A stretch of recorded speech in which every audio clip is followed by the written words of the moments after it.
against Georgia, and all of them are one-run games. And we kept telling our kids, somebody's going to find a way, somebody's going to find a way. And we really erupted when we needed it. It was a team victory. It was a senior-led victory. Our senior leadership has been amazing these last few weeks. And our pitching and defense were as strong as ever. And our hitting just needed a little time to come around, but I think that might have been Arabella.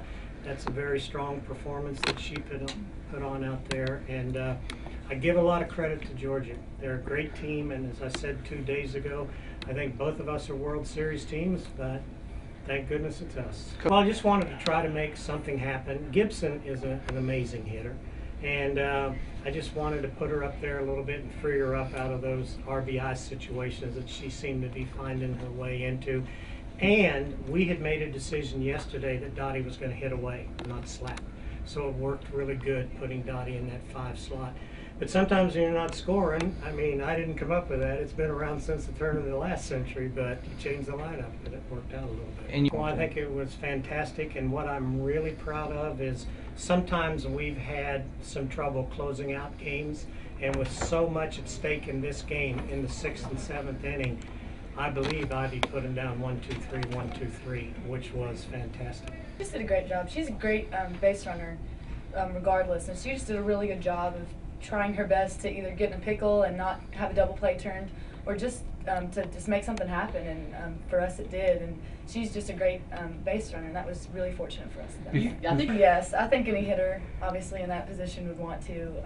But I kind of knew, in a sense, what was coming at that point. So I just tried to keep my head on it and just hit it and do what I could for my team. It looked like there was did you conference with one of the coaches before the at-bat? It looked like you talked to someone right before the at-bat, and you looked like you were giving some pretty confident head shakes. Was there advice going on, or were you just letting them know everything was going to be all right? Because you look pretty comfortable going to the plate. Kind of just a little pump up. It wasn't anything groundbreaking or anything like that. Just, you know, you can do it. You've been in a situation before.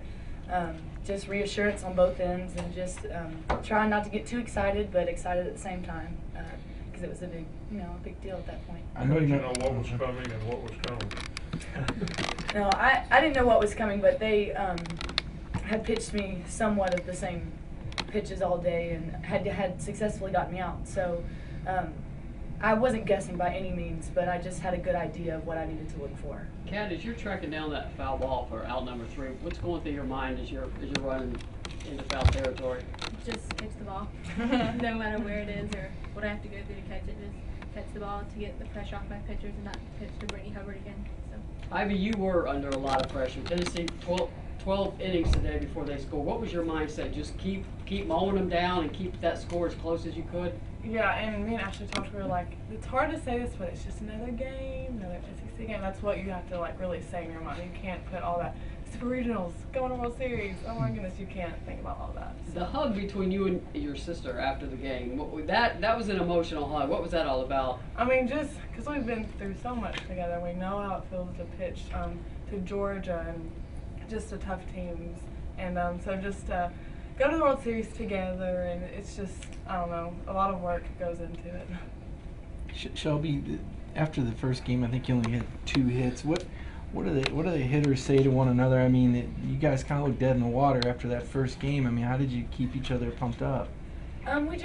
We after every bat, we talk to each other, and we tell each other what we saw and kind of things we wanted to do, and we talk with the coaches, and we kind of just try to get a fresh angle any way we can, and making any way we can make it happen.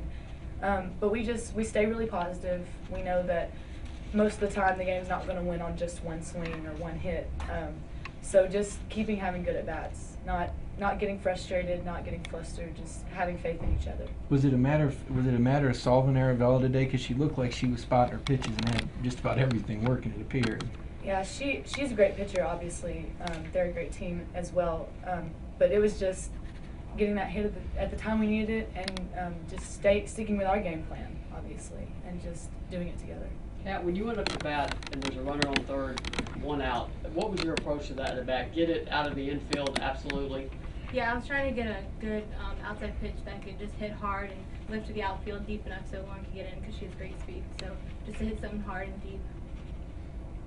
Ralph, you Your team put the fans through a lot the last 2 weekends, didn't they?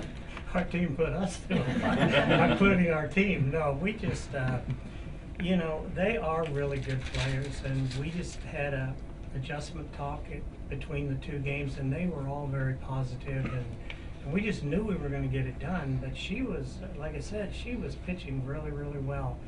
And one of the things we're looking at now is you're going to have the Eastern Division champion of the SEC and the Western Division champion of the SEC playing in the first round of the World Series. So that's pretty amazing. Final question. Coach, this is your 5th time going to the College World Series since you've taken over this program. What's been the secret to your success and to continuously winning? Well, I'll tell you, very simply, it's recruiting and fundamentals. You have to have the athletes. I always say all the time, you don't win the Kentucky Derby with a plow horse. And that's been the secret. We've had great athletes.